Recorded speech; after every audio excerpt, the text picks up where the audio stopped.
ngiye kugusabira ubufasha, agasaba bantu akagushyira muri groupe yo gusaba umufasha, wenda ni Diane ni urugero, agahamagara abantu bakaguhuriza muri groupe, bagatanga amafaranga menshi atagira umubare, ariko aza kukugeraho akaza kukugeraho ari nka 1/10 muri mwayo mafaranga baguhaye, andi yose akayishyira umufuka. Ariyo ushobora kubona umuntu atangije urusengero, yari umuntu utifashije, yari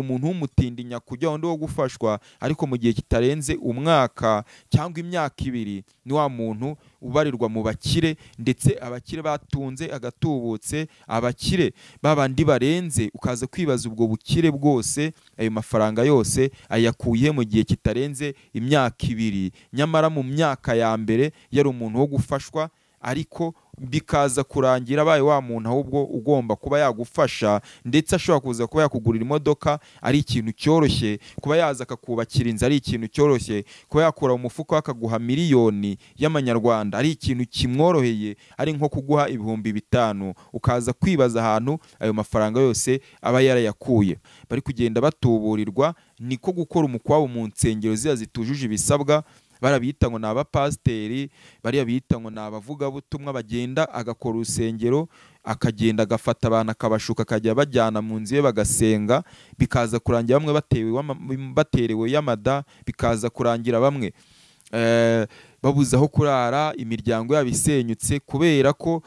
babayobeje, bakababuza gukora, bakababuza gukorera iterambere ryabo, nyamara bo bari kwinjiza agatubutse. Ikintu kibabaza abantu ni uburyo abo bantu babikora, bamwe babarebera, akagushuka ukabibona ko ari kugushuka, akakurerega, akakubeshya, akakubwira amagambo asize umunyu, uri kwibona ko ari kugushuka, bikaza kurangira wa mutego wabonye mugenzi wawe yaraguyemo nawe uguyemo, bikaza kurangira n'ubundi n'umuryango wawusenyutse, kandi warabonye n'uwa mugenzi wawe warasenyutse, kandi cyawusenya ukizi, bikaza kurangira n'ubundi nacyo nawe kikugezeho, kandi ukaza kwitabaza inzego za leta cyangwa ukaza kwitabaza ubutabera ngo bukurenganure. Ibyo ngibyo warabikoze ubizi. Miliyoni zigera mu 10 z'amanyarwanda. Ibaze umuntu witwa ngo ni umukozi w'Imana ushobora kuza akatekera umutwe umuyoboke we, akamushukashuka, bikaza kurangira amukuyeho amafaranga agera kuri miliyoni 10 mu manyarwanda. Ibaze niba amaze kurya nk'abayoboke bagira mu 10 cyangwa 5, kuko wareze n'umwe, ariko hari abandi benshi bafite ibibazo nk'ibye. Ariko ikintu mwebwe mutibaza ni uburyo uwo muntu bamushutse agatanga miliyoni zigera mu 10, bakamufata amashusho y'urukozasoni abireba, yarangiza nyuma abonye ko ibyo yashakaga atabibonye, abonye kuko kumusengera bari bamwijeje bitabaye, akitabaza inzego z'ubutabera. Mwarangiza mukavuga ngo bari kugenda ngo mu modoka ngo za miliyoni 200. Niba ashutse abantu ziba zifite abakristo benshi, rashutse umuntu umwe amuhaye miliyoni 10. Ibazo yashutse no akamuha miliyoni zirenga 10, zigira nko muri 200, byonyine akamwihera nka miliyoni 30. Barahari benshi bagenda bagasengerwa, agafashwa, bikarangira yatanze n'ibyo afite. Twagiye tubabona aho umuntu agenda agatanga inzu yabagamo, agasigaye ari kujya gukodesha,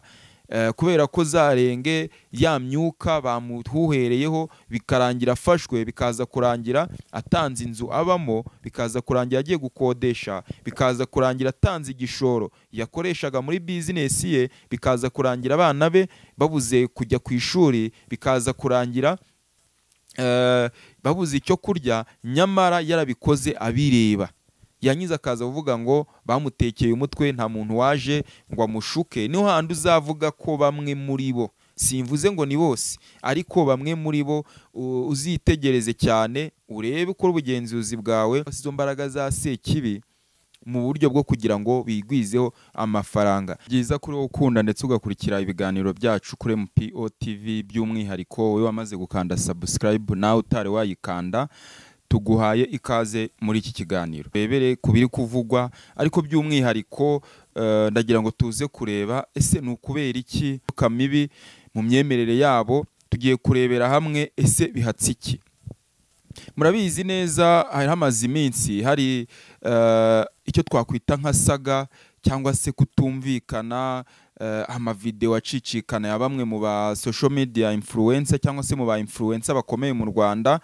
hacicikana amwe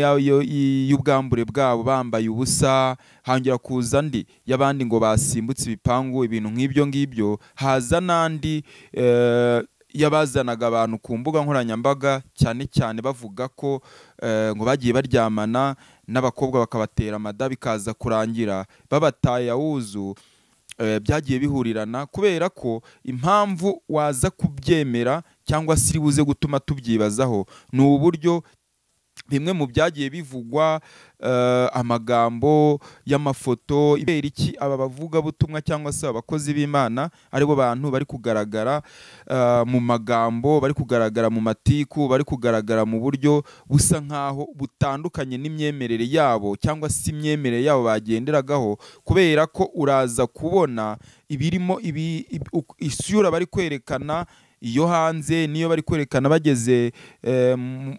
muri buzima bwabo busanzwe ziratandukanye cyane. Ndagira ngo dukomoze kuyu mupasiteri akaba ngo n'umuvugabutumwa Bishop Rugagi, tuze gukomoza kundi bita ngo Jean Bosco umaze iminsi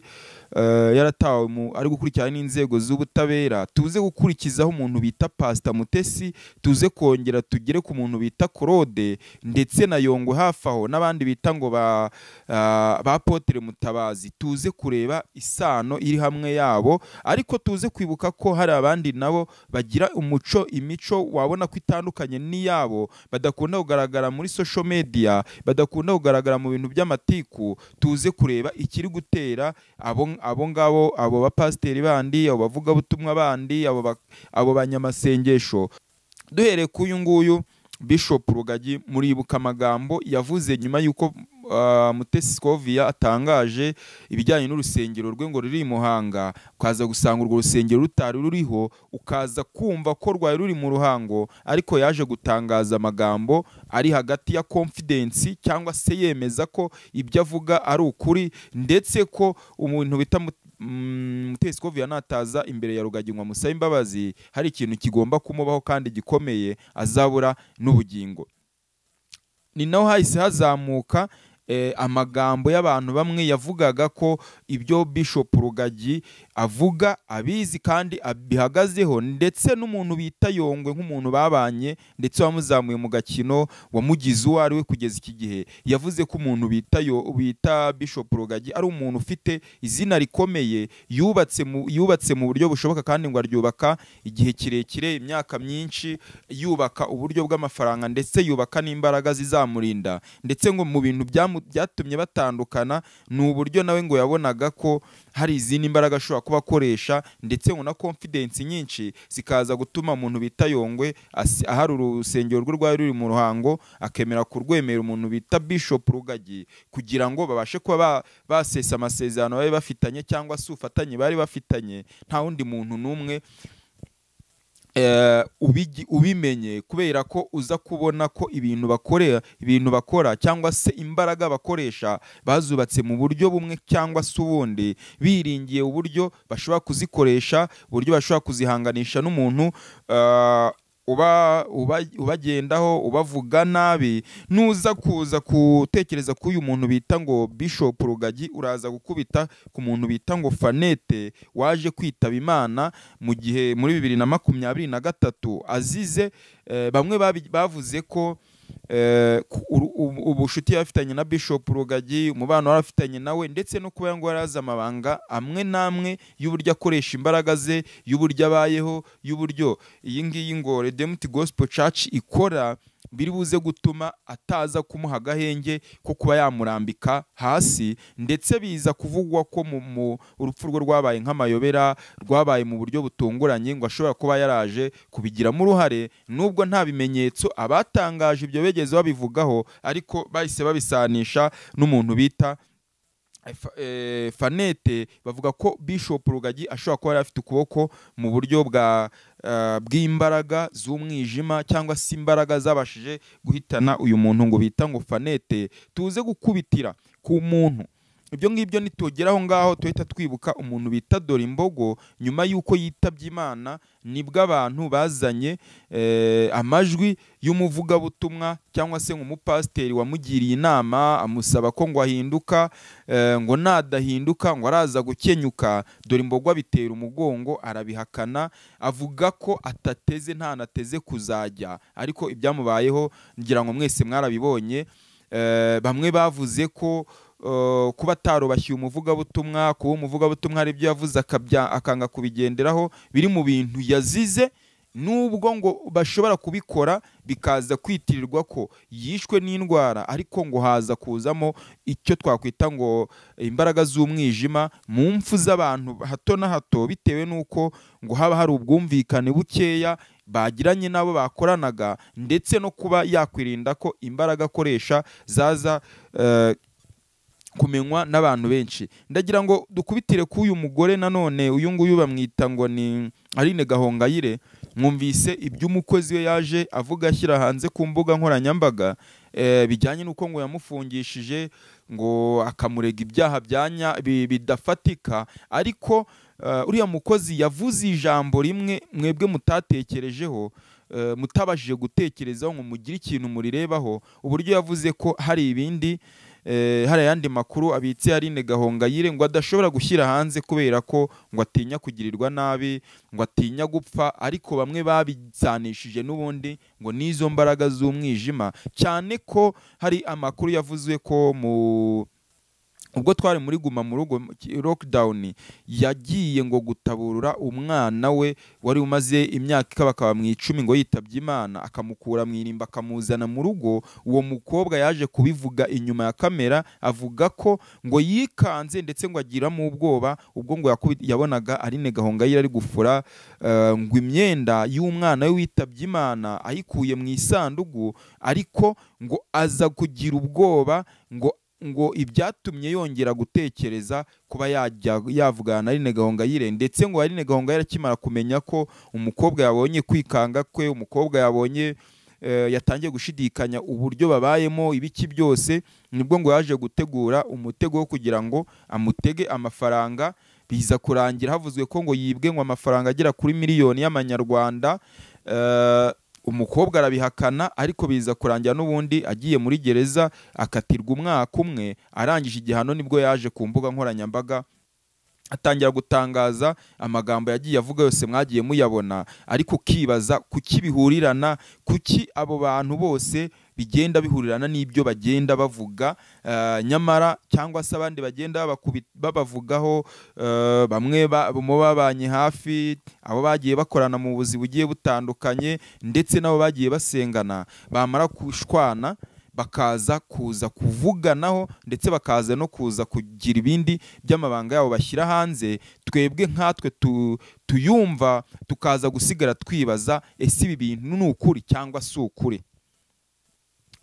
Aricyo umuntu wese ukunda ndetse ukurikira MPO aba agomba gutekerezaho, kuko iki kintu ni ikintu nawe ubwawe ushobora kwibazaho, ukibazaho kuki aya makuru, kuki aya magambo, kuki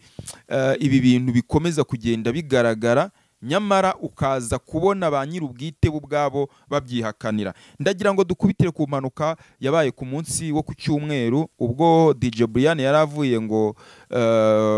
i Rusizi agarutse i Kigali. Dusubire inyuma ho gatoya, nyuma y'uko umuntu bita Pasiteri Claude avuze ko Mutesi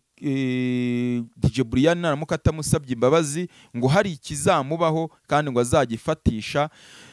amaboko yombi. Ni nabwo nyuma y'uko DJ Brian akoze iyo mpanuka, abantu basubije amaso inyuma, baravuga ati biriya bintu Pasiteri Claude yavuze ariya magambo yatangaje, aho siyo yaba ari kugaruka umuntu bita DJ Brian, cyane ko bari batari kumvikana, ndetse akavuga ko mu gihe atazicara hasi ngo amusabe imbabazi, ngo atazegera ngo amusabe imbabazi amubabarire, ngo ibizamubaho azabibona, ndetse ngo n'igihombo gikomeye kizamugeraho, ndetse kigashobora no kugera ku buzima bwe. Ibi bintu ni ibintu ugomba kwibaza, ugomba kuza gusubiza inyuma ugatekerezaho, ariko nanone impamvu ya DJ Brian we bitari kuvugwaho rumwe, bari kongera kubisanisha n'amagambo umuntu bita Yago Pondate yavuze, akavuga ko umuntu bita DJ Brian, akavuga ko umuntu bita Sabe wa Isimbi, ba Chita, ba Philipita, abantu nk'abo bose ngo bagiye bamugenda cyangwa bamukoreye iyicarubozo mu gihe kingana n'imyaka 4, batari bamusaba imbabazi, ngo yabatondoye, yagiye avuga buri umwe ndetse amuvuga mu izina, avuga ko mu gihe batari bamusabaho imbabazi nabo bazabona ndetse ngo ibyago bizabazira. Turi kubisanisha cyane n'uburyo hari kuvugwa ko bamwe muri abo ngabo, ubwo ni ku ruhande rw'abakozi b'Imana cyangwa se bavuga butumwa, abo bapasteri, ndetse no ku ruhande rw'aba social media influencer cyangwa se abahanzi, bari kwijandika mu buryo bwo gukoresha imyuka mibi, ndetse ukaza kubigereranya n'ibiri kugenda bivugwa hano hanze, kuko hari kuvugwa amarozi muri social media, hari kuvugwa urwango rugenda ruza umunsi ku munsi, hari kuvuga ubugome, ndetse buri gutuma bamwe muri bo bagenda bicana, bamwe muri bo bakagenda basubizanya hasi, tukibaza bihuriye hehe n'iyi myuka mibi? Ese wowe wabikurikiranye cyangwa se wowe ubyumva ngo ubireba? Cyane ko ibi biba bivugwa mu Rwanda, uko waba umeze kose, waba udakurikira social media, waba udafite imyemerere ya Gikristo, ibyo byose biba bikureba kuko uri umunyarwanda kandi ugomba kubyibazaho. Mu minsi ishize nibwo nari ndimo ntembera, ndimo mvugana n'abantu banjye, bambwira ko ngo umuntu bita Pastor Claude ngo yacishije umupfumu mu gihugu cya Tanzania, ndetse ngo niyo abonye byanze ubuzima butari kugenda, ngo hari ukuntu ngo anyarukirayo, ngo akagenda akongera agafata imiti akongera akagaruka. Ibyo ngibyo nubwo tutabikoreye, ayo makuru nta gihamya afite, ariko nawe ugomba kuyataho akajisho ukibaza ibi bintu nibyo? Ese bihuriye he n'ibintu biri kuba? Ese nibiba bibaye ko biri gukorwa cyangwa se bari kwijandika n'ubundi mu gukoresha izo mbaraga za sekibi, cyangwa se mu gukoresha abo bapfumu, ibi bintu urabona byazarangira bite? Mu gihe abo twakwemera nk'abantu wareberaho, abo twakwemera nk'abantu bagombye kuba abakozi b'Imana, abo twakwemera nk'abantu baba social media influencer bakomeye mu Rwanda, baba bakoresha imbaraga za sekibi, abasigaye bo cyangwa se wundi utarateye imbere ntiyabona ko ikizima cyanyacyo cyamufasha kugira ngo nawe azamuke, kugira ngo nawe atere imbere, byabo gukoresha izo mbaraga kugira ngo nawe yirengere cyangwa se azamure impano ye? Niba byaravuzwe ku muntu bita Bishop Rugagi, bikavugwa ku muntu bita Yongwe, murabizi ko hari n'ubushize igihe yatabwaga muri yombi agakurikiranwa n'inzego z'ubutabera, agafungwa muri gereza ya Mageragere, bavuze ko harimo ubwescoro bwo gutuburira umuntu ngo w'umurundi, ngo akamwaka amafaranga amubwira ko ngo azajya kumusengera mu Burundi, bikaza kurangira atagiyeyo, uwo muyoboke cyangwa se uwo mwemera, bikaza kurangira ikibazo cye akigejeje mu nzego z'ubutabera zigakurikirana Yongwe. Ariko uburyo Yongwe yireguye mu rukiko, uburyo yireguye ku bantu bari ku ruhande rwe cyangwa ku bantu barebaga ibyavugwaga, bose bumvise ko umuntu bita Yongwe n'ubundi ayo mafaranga yagiye yemera amwe namwe, ndetse akavuga ko kuba yayahawe we nta kibazo abibonamo, ko ngo adakiza abantu cyangwa se ngo adafite ngo umuntu ngo bisaba ko umuntu agusengera, kandi ko kugusengera bidasaba ko ngo yaje kukureba ngo yakugezeho, ngo asengera aho ari, kandi ngo nubwo yagusengera ngo icyizere kiba gihari, ngo icyambere ngo nuko asenga Imana, Imana nayo ikaza ikamunyuramo ikamukorera ibyo yayisabye, ari byo biza bikakugeraho. Ariko tukibaza kubera iki bo bishyuza amafaranga? Mwagiye mubona bamwe mu bita ko ari abakozi b'Imana, ngewe ntemeranya na bamwe mu bantu babivuga, kubera ko buriya umukozi w'Imana cyangwa se umuntu w'Imana niwe ku giti cye n'Imana ye, kubera ko uraza gusanga abantu bagenda bavuga ko bagenda batangaza ayo makuru, bagenda bavuga ko bakorera Imana, uraza kureba imico yabo, ibyo bakora hanze muri sosiyete, ibyo bakora mu buzima busanzwe, uraza kubyibaza, uraza kubona ko ari ibintu bitajyanye n'uburyo cyangwa se n'uruhande barimo. Niba bamwe bavugwa ko biba amafaranga y'abayoboke babo, niba bavuga ko basahura amafaranga, niba umuntu ajya kugusengera bikaba ngombwa ko ugomba kuba waguze ayo masengesho. Niba kugira ngo agusengeye ugakira hari ikindi kiguzi uzagenda kumuha, ngiye simpamya neza ko iyo mana y'abasenga yaba ari iya nyayo, kubera ko babwira ngo niba usenga Imana, niba uvuga ijambo ry'Imana, niba ukorera Imana, waherewe ubuntu, utegetswe no gutangira ubundi. Ariko bamwe muri bo siko babikora, bagiye babijyamo mu buryo bwa bizinesi. Urabona insengero zimwe zabaye bizinesi, baragutegeka gutura, niba udatuye ntusenga, niba utakoze ibyo bakubwiye ntabwo uri umwemera, ntabwo uri umukristo. Tukaza kubisanisha n'izo mbaraga n'ubundi ziri kuvugwa, cyane ko bamwe bajya kuvuga ko imbaraga zabo bajya muri Isiraheli kujya kuzana ya mazi bakoresha baha abantu ngo kugira ngo babakize indwara baba bararwaye, babakureho inyatsi. Nyamara waza gusa nk'ubitekerezaho cyangwa se uburyo bireba, ukaza kubona ko harimo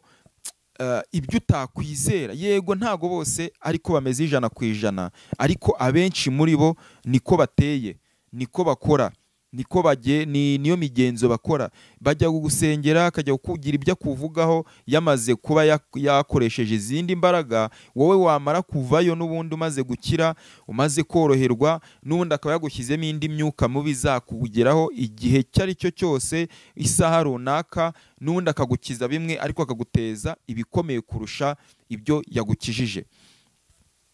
Nagira ngo twibaze ku byavuzwe ku mpanuka ya DJ Brian,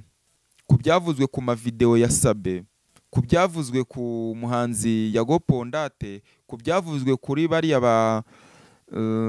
Jihad, ku byavuzwe ku bantu benshi bagaragara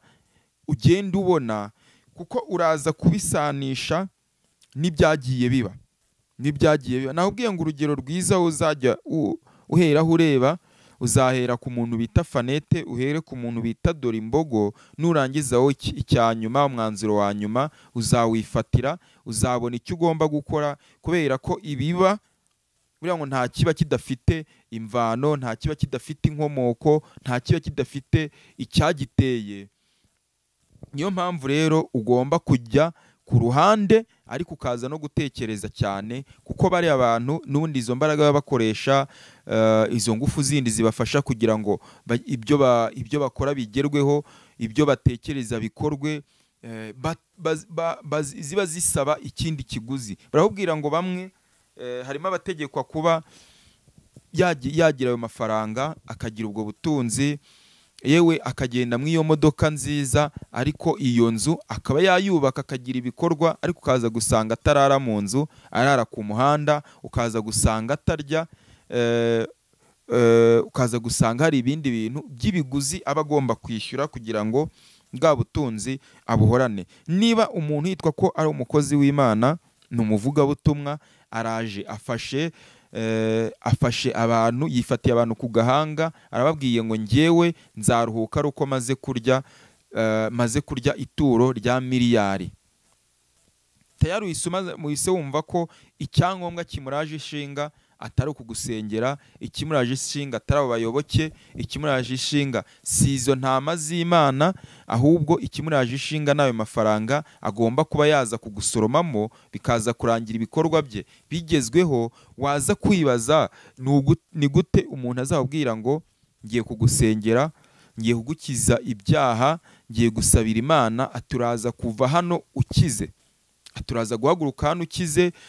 Niba ari ikirema, niba ari ikimuga, niba wari ufite ubumuga runaka ubana nabwo, ndetse bamwe mwagiye mwumva ko ngo bagiye bavuga ko ngo bamaranye imyaka myinshi, bikaza kurangira imbere akaza agatera kamera, akagufata amavideo, akagusengera, agafata ya myuka agahutera, akagira ate, bikaza kurangira uhagurutse. Aho ngaho ugomba gushidikanya, kubera ko ntago ari niba agusengera aba agomba gusenga, agategereza Imana igakora ibyo bitangaza. Ariko iyo agiye kugusengera ababwira ngo urava hano,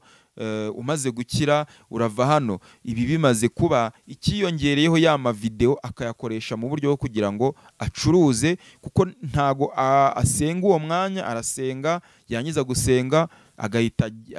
yeditinga, akaza kurangira akize kuri YouTube akagucuruza, ukaza kwibaza kubera iki ajya gusengera umuntu cyangwa se ajya kugufasha mu bufasha agamije kuguha ubutabazi bw'ibanze, bikaza kuba hari ikindi kiguzi ugomba gutanga, cyangwa se akaza kuba yatoye kamera kugira ngo abantu bose babone ibyo akora ndetse abibyazemo amafaranga. Akaza kwikorera ibasi mukaza gutaha muyujijemo amafaranga, nyamara wowe mu rugo iwawe ntibiri kugenda, mu rugo iwawe ubuzima ntibugenda, abana babuze minerivare, babuze icyo kurya, cyangwa se na nyirinzu ari kugusohora mu nzu, ariko ufasha amafaranga wari ufite wakabaye uri kwishyura nyirinzu, wakabaye uri gukoresha mu buzima busanzwe, ukayaha uwo wita ngo ni umushumba wawe,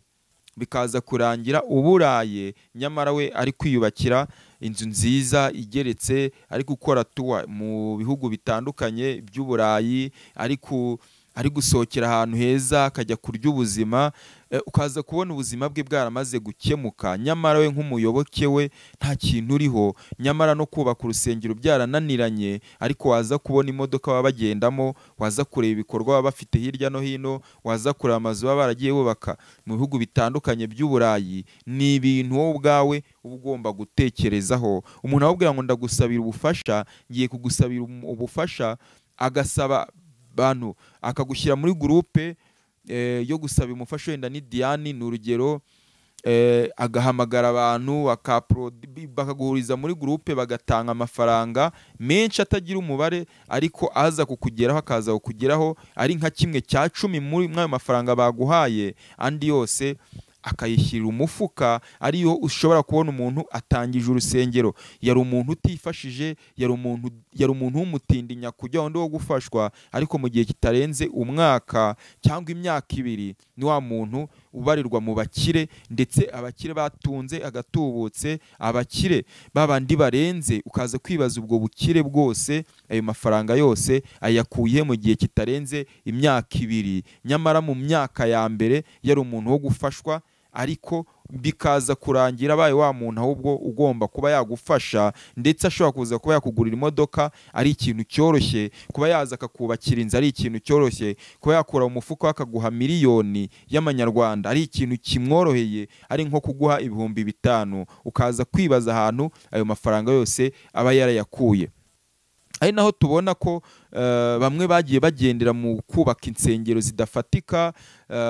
leta nayo iza kubijyamo, iza kubona ko abanyarwanda bamwe bari kugenda bashukwa, bari kugenda batuburirwa, niko gukora umukwabo mu nsengero ziya zitujuje ibisabwa. Barabita ngo n'abapasteri, bari bita ngo n'abavugabutumwa, bagenda agakora urusengero, akagenda agafata abantu akabashuka, akajya bajyana mu nzu ye bagasenga, bikaza kurangira bamwe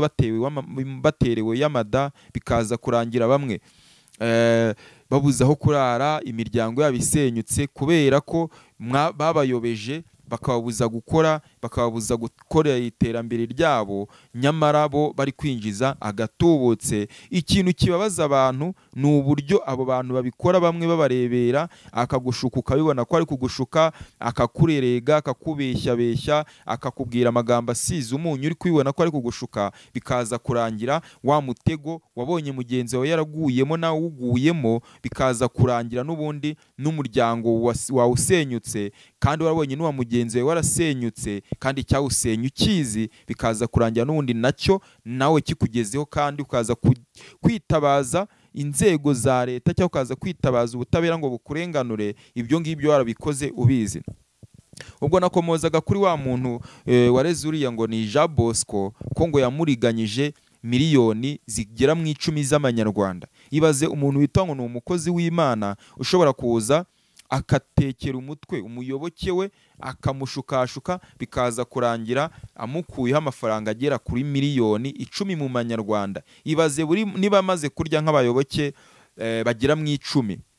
bagira mu 10 cyangwa 5 kuko wareze n'umwe, ariko hari abandi benshi bafite ibibazo nk'ibye. Ariko ikintu mwebwe mutibaza ni uburyo uwo muntu bamushutse agatanga miliyoni zigera mu 10, bakamufata amashusho y'urukozasoni abireba, yarangiza nyuma abonye ko ibyo yashakaga atabibonye, abonye kuko kumusengera bari bamwijeje bitabaye, akitabaza inzego z'ubutabera. Mwarangiza mukavuga ngo bari kugenda ngo mu modoka ngo za miliyoni 200. Niba ashutse abantu bagera muri 200 cyangwa bagera mu 10, murabizi insengero ziba zifite abayoboke benshi, ziba zifite abakristo benshi. Rashutse umuntu umwe amuhaye miliyoni 10, ibazo yashutse no akamuha miliyoni zirenga 10, zigera nko muri 200, byonyine akamwihera nka miliyoni 30.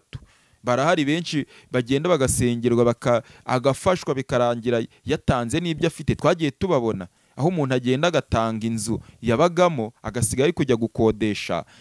kubera ko zarenge ya myuka bamuhuhereyeho, bikarangira afashwe, bikaza kurangira atanze inzu abamo, bikaza kurangira agiye gukodesha, bikaza kurangira atanze igishoro yakoreshaga muri business ye, bikaza kurangira abana be babuze kujya ku ishuri, bikaza kurangira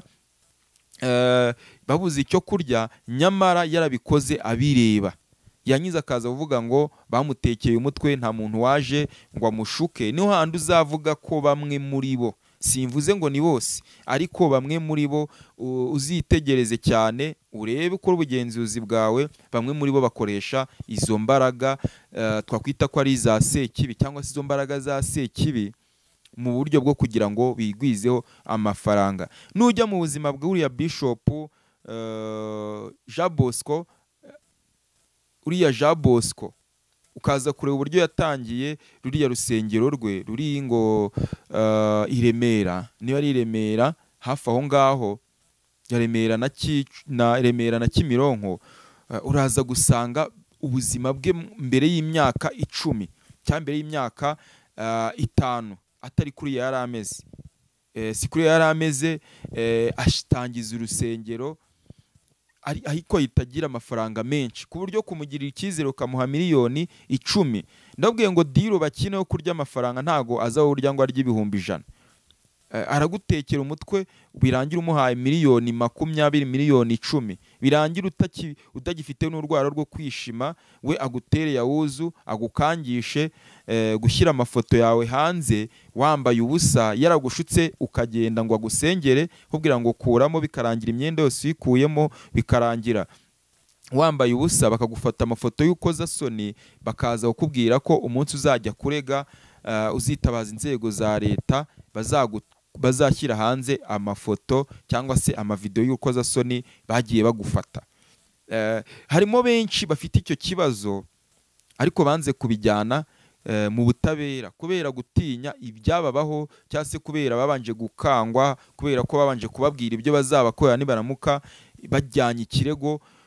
cyangwa se bagiye kubarega, bagahitamo kubyihorera, bagahitamo gushaka yandi, bagahitamo kubaho mu buzima bubagoye, kwanga ko baza guseba. Kuko bamwe mwabo ngabo bagiye baterwa ubwoba, ni abantu n'ubundi bari bafite izina riremereye, ni abantu bari bakomeye, ni wa muntu ushaka kubwira ngo miliyoni 2, 3 agahita ziguha atarinze no kujya kuri banke, cyangwa se ahubwira ati tegereza iminota 5, agahita gusinyira sheke mukira aho ngaho ukagenda ukajya kuyafata. Ni wa muntu ushobora kuba yahindura ubuzima abandi bantu babayeho nabi, ariko akaza kuyafata amafaranga yagombye kuba yakubaki yarihiramo abana babuze minerivare, akaza kuba ya mafaranga yagombye kuba yagawira babandi bashonje, yakwishyurira yagemura abarwayi bari ku bitaro babuze kirwaza, babuze gifasho, babuze ubufasha, ariko akaza kuyaha wa muntu n'ubundi ufite aho yageze, udashobora kuburara, ufite ibintu byinshi, ufite amafaranga menshi, bikaza kurangira ushubije ubwenge nyuma, ukaza kubona ko wakoze amakosa, ukaza kwirukira mu bugenzacyaha cyangwa se mu nkiko ngo bagukurikiranire bakugarurize amafaranga, nyamara ajya kukwaka ayo mafaranga ntago yegeza gushuka, ntago yegeze ayagukura mu mufuka, yewe nta nubwo iyo sheke yayisinye warimusinyiye mwagiranye amasezerano, ariko kaza kuvuga ngo bagutekeye umutwe. Ndagira ngo mujye mureba umuntu ababwira ngo mpa amafaranga nababwira ngo ngiye kugusengera ugira imitungo. Harimo bamwe nabonye azakubwira ngo ngewe urampa amafaranga ibihumbi wenda ndagusengera, ariko ngo uratanga ituro, cyangwa se kugira ngo ugire kugira ngo ubwo butunzi buze birasaba kuba watanze amafaranga ibihumbi 100 cyangwa se 200 cyangwa se 500. Ayo mafaranga wadafite ariko kwaka andi, we binaniye kuba yafata ayo mafaranga akagenda akayaheraho, yarangiza akaza akaguhaho we yabanje kwigwizaho ubwo butunzi, cyangwa se yamaze kwikemura ibindi bibazo afite. Ariko araza ababwira ngo ngiye gusengera ugira amafaranga, ngiye kuguha igikapu cy'amafaranga, ngiye kuguha ubutunzi ukore business zigende, nyamara waza kureba ugasanga we nta business agira. Ni umuntu uri aho ngaho wirirwa yeskoroka abantu, yirirwa akuraho amafaranga mu buryo bw'ubujura, yirirwa atekera abantu imitwe, yirirwa azenguruka akagenda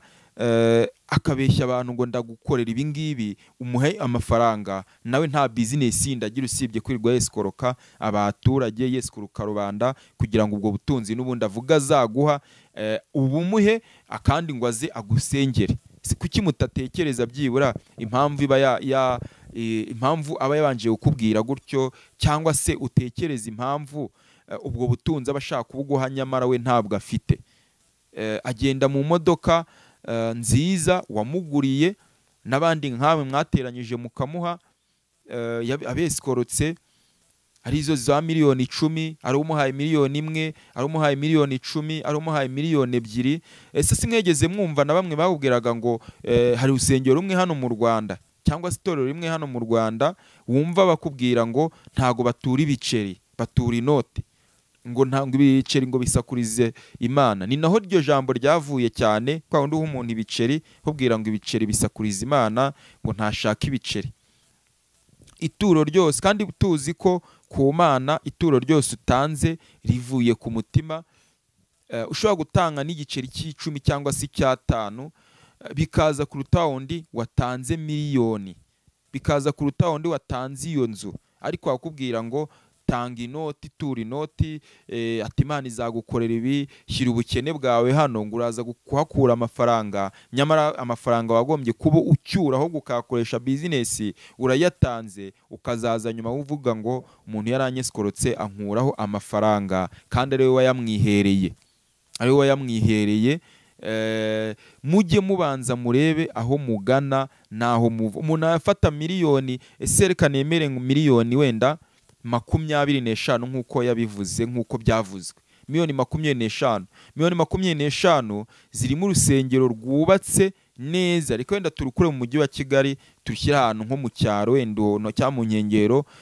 z'umujyi wa Kigali. Harimo urusengero rwemewe n'amategeko cyangwa se inzego za leta zekwemera ko rwujuje ibisabwa, cyangwa se akavugurura rumwe mu zo baba bafite rukuza ibisabwa, ariko afashe miliyoni 25 aziguza imodoka yo kugendamo. Abakristo, abayoboke, intama ayoboye ziri kwirirwa zibundabunda ku musozi, ejo mukamuha amaturo,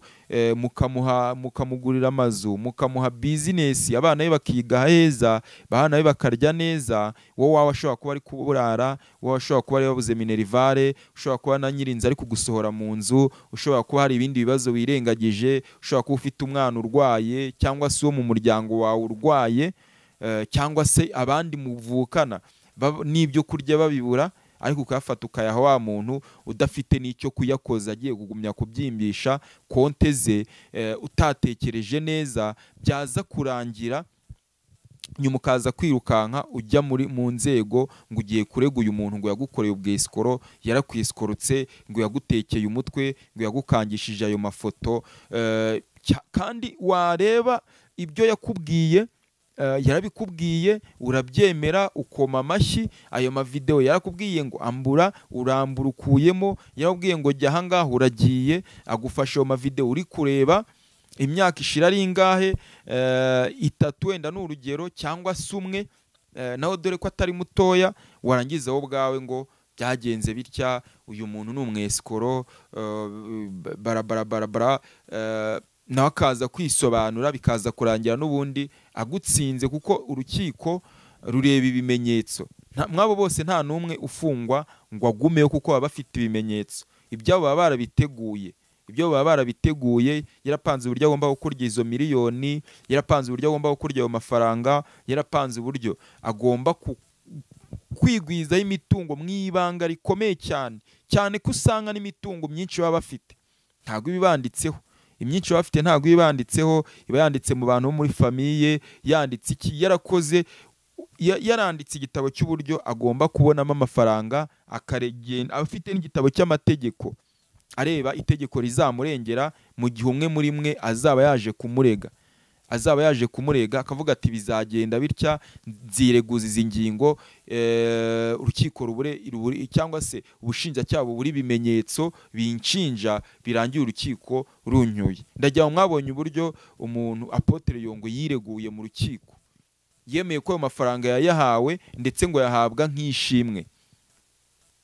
nk'ishimwe, ndetse ngo yamuhaye ntago yanamukoze mu mufuka, yamuhaye kubw'ubwumvikane, ndetse amubwira ko yagombaga kumusengera. Ariko ibyari kuba murabizi namwe, iyo umuntu agusengeye, ibyo kugusengera ni kimwe ndetse no gusubizwa icyo asengeye ni ikindi, akakwiregura ku buryo nta hantu na hamwe ubushinjacyaha buzegera bubona ibimenyetso bituma agomba kukwishyura amafaranga cyangwa se agomba gutabwa muri yombi, agomba kugumya agafungwa. Byarangira bakamurekura, akaza akiyubakira amazu, akaza akikorera bizinesi, akaza mu matiku ayasanzwe, wowe uri aho ngaho ubuzima bwawe wamaze kubushyira mu kangaratete. Nababwiye ngo hari bamwe bari aha ngaha bize uko iterambere turimo riri kugenda ryihuta, twinjira mu iterambere ryihuta, twinjira mu isi ivuguruye, tugenda twunguka, abantu bafite ubumenyi buhambaye, tugenda twiga amashuri menshi, ni nako n'ubutekamutwe bugomba kuza mu isuri ivuguruye. Mu minsi iri imbere murajya mwumva abantu bitwa ko ari abakozi b'Imana aribo bahindutse abatekamutwe, aribo bahindutse ibisambo. Ngira ngo n'ubu ngubu murabibona cyane ko ibiba mugenda mubibona, mukurikira imbuga nkoranyambaga, mukurikira ibitangazamakuru bigiye bitandukanye, bagenda babibereka n'uburyo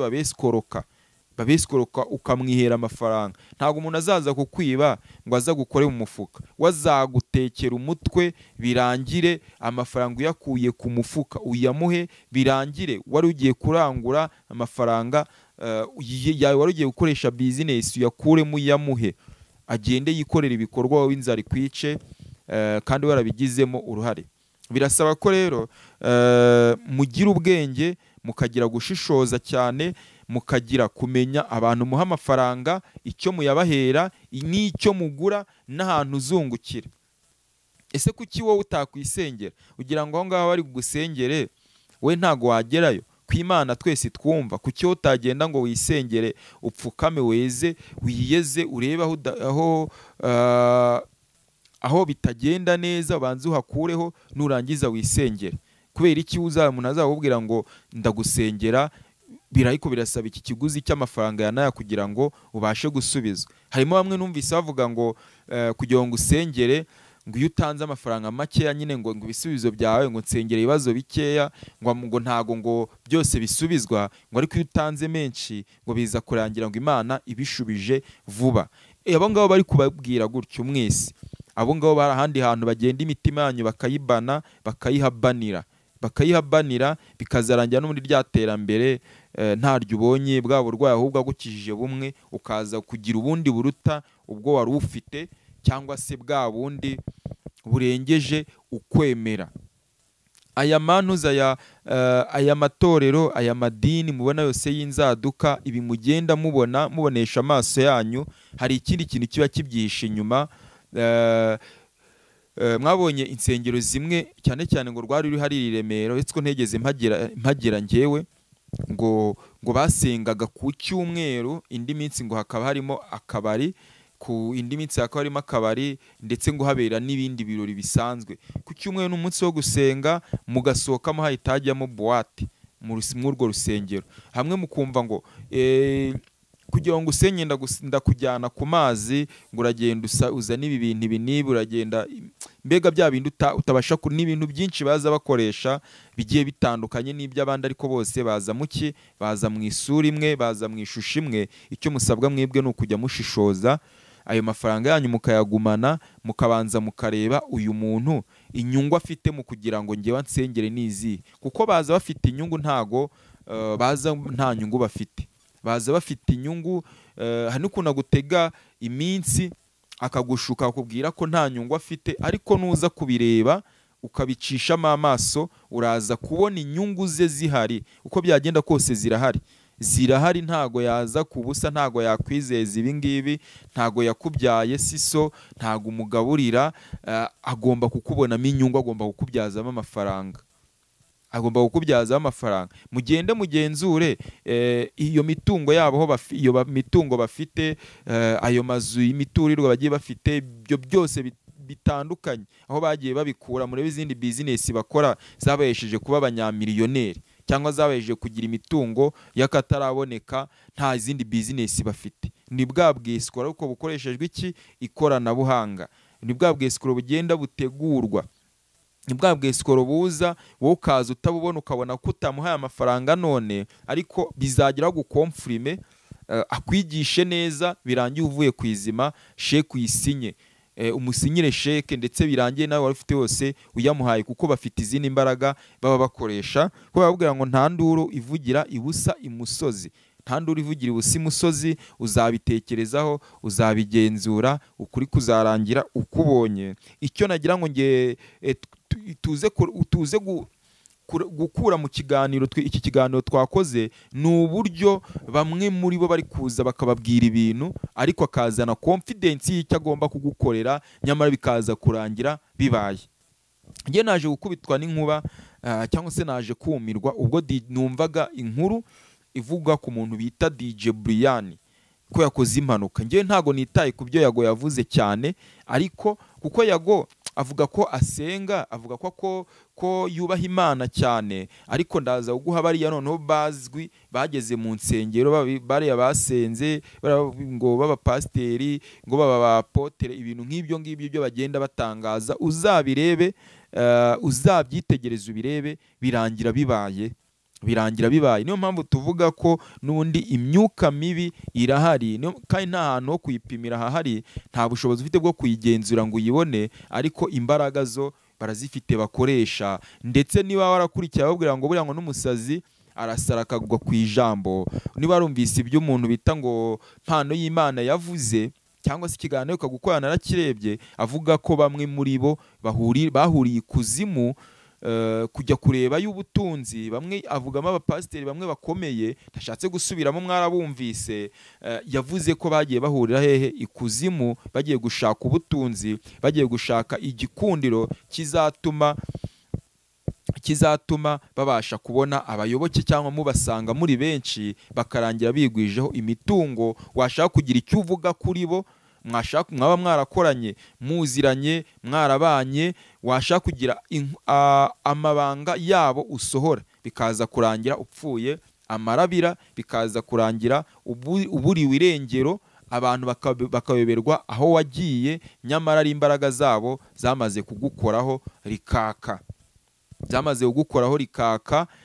bafite izo bagiye aho bajya. Bababwira ngo bamwe mu bajyayo baza bavuga ko aba bapasiteri, nubwo ntemera ko baba bagezeyo koko, baba bagezeyo, baba bagiye, baza bavuga ko bamwe bamwita ngo n'abapasiteri bakomeye, bavuga ko bajyayo. Nuza gukurikira umuntu bita Alisa, negeze numva watanze ubuhamya bw'uburyo yagiye ikuzimu, yavuze ko bamwe mu bapasiteri bajya gushakira, cyangwa se mu bita ngo n'abakozi b'Imana, bajya gushakira imbaraga ikuzimu kugira ngo baze bagumye kubayobya, cyangwa se kugira ngo bagire igikundiro, handi azaza agashinga itorero, kirazira agahita yica, bikaza kurangira bya bindi bitemewe, bya bindi twavuga ngo ni amahano, bikaza kurangira avuze ko ntacyo bitwaye, bikaza kurangira yemeje ko umuntu agomba kugira liberite, cyangwa agomba kugira uburenganzira. Babubwira kandi bakubwira ko buriya ngo uburenganzira burenze uburenganzira bwinshi, cyangwa umuntu liberite cyane, birangira umuyobeje, birangira utumye agwa mu manga atazikuramo. Ariko wowe kubera icyo wizeye, kubera inyungu zawe, kubera intego zawe ufite, ntago uba umwitaho, wowe ukora ibyawe, abandi bakakuyoboka, ariko ingaruka n'ubundi ziba zizagera gute, ziba zizaza. muzajya mugenda mubabonera ku mbuto bera, muzajya mugenda mubabonera ku magambo bavuga, muzajya mugenda mubabonera handi mwita ko hihishe, cyangwa se bandi baza babavuga, muzabyemere 50%, kuko ntago bamubwira ngo umuntu naza kuvuga nabi, naza avuga ibyawe akavuga ibibi cyane, ibibi byawe uzafatemo 50%, indi 50% wowe usigaye kwikora iki? Ubugenzuzi. Bababwira ngo ntuzemere, ntihazajye umuntu uzaza kubwira ikintu ngo ugitere utwatsi ugihakane, ariko nanone ntuzacyemere 100%. wowe icyo uzawufasha ahubwo azabaguhaye intego yo kugira ngo ujye gushaka amakuru yimbitse, cyangwa se ujye kumukoraho ubushakashatsi cyangwa ubugenzuzi, umenye ko yakubwiye iby'ukuri cyangwa se yakubeshye, kugira ngo uze gufata umwanzuro w'icyo waho ugomba kunyura, w'ibyo ugomba gukurikiza, aho ugomba kuba uri kubarizwa. Reka dusoze ikiganiro cyacu dushimira abantu mukomeje kujya mugenda mubana natwe umunsi ku munsi. Mwebwe mwamaze gukanda subscriber, namwe mutari mwayikanda mukaba mushima ko tukibana, ariko tubasaba ko niba wakunze iyi video yacu, niba wakunze iki kiganiro tuba tubagejejeho, kanda kuri subscriber, ukande no kuri like, ufunguye no kunzogera, kugira ngo ibiganiro byacu bijye bikugeraho kandi bikugereho ku gihe. Murakoze cyane.